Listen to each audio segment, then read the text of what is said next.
పసిడి పరుగులు వెండి మెరుపులు 10 గ్రాముల బంగారం ధర 75,000 అట. మన 71,300 ఉండే ఇవాళ 75,000 అయింది. 75,000 బంగారం 10 గ్రాముల ధర 85,500కు చేరిందట కిలో వెండి. బంగారం వెండి ధరల పరుగు ఆగట్లే. అంతర్జాతీయ విపణిలో ఈ లోహాల్లోకి పెట్టుబడులు అధికంగా వస్తుండడం ఈ పరిస్థితి కారణం. హైదరాబాద్ బులియన్ విపణిలో శుక్రవారం రాత్రి 11:30 సమయానికి 10 గ్రాముల మేలిమి 24 క్యారెట్ల బంగారం ధర 74,910 వద్ద స్థిరపడ్డది. అంతకుముందు ఒక దశలో 76,200కు చేరుకున్నదట. 76,200కి.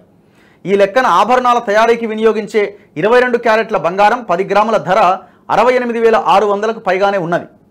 కిలో వెండి 85,500 వద్ద స్థిరపడ్డది. ఇంట్రాడేలో ఇది కూడా 87,100 రూపాయలకు చేరుకున్నది. అంతర్జాతీయ కమోడిటీ ట్రేడింగ్లో ఔన్స్ బంగారం ధర $2,429కు వెళ్ళినా మళ్ళీ $2,356కు దిగొచ్చింది. అందుకు అనుగుణంగానే దేశీయ విపణిలో కూడా ఈ లోహాల ధరలు కదలాడుతున్నాయి. అంతర్జాతీయంగానూ ఈ ఏడాది ప్రారంభం నుంచి ఇప్పటి వరకు పసిడి ధర 16% పెరిగింది. రూపాయితో పోలిస్తే డాలర్ మారకపు విలువ వల్ల దేశీయంగా బంగారం ధర పెరుగుదల మరీ అధికంగా ఉన్నదట. ఈ ఏడాది జనవరి 1వ తేదీన 10 గ్రాముల మేలిమి బంగారం ధర 65,200 అయితే 4 నెలలు కూడా గడవక ముందే 10,000 మేర పెరగడం కొనుగోలుదారులను తీవ్ర ఒత్తిడికి గురి చేస్తోంది. వివాహాది శుభకార్యాల నిమిత్తం కొనుగోలు చేసేందుకు ధరలు తగ్గుతాయని వేచి చూస్తున్న వారైతే నిశ్చేష్టులవుతున్నారట.